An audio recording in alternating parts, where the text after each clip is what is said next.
This is just another reminder video how I create fonts. First, buy a calligraphy pen and use a pack of same size square paper. Draw freely as you like, follow the keyboard, all 90+ key, except those F1 dot, etc.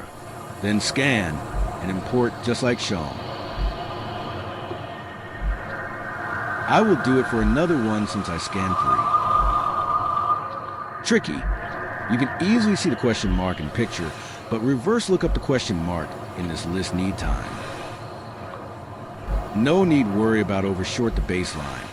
Later I am going to convert into vectors anyway. Always save it.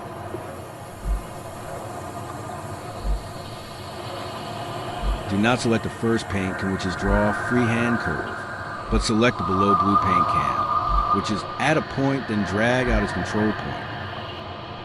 Just like me, follow the picture and complete the path.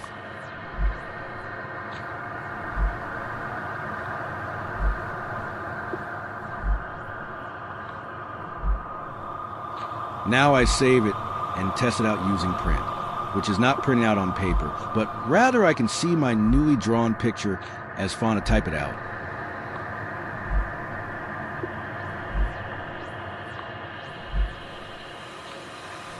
Great, even the preview is generated. Lastly, I need to generate the TTF. So just select TTF in drop list and proper file name, hit generate. And of course for myself, I need web embedded fonts, which is EOT file type. I remember I use only free converter. Then follow the CSS rule to load this EOT file. And my website calendar uses my self-created font. Thank you for watching.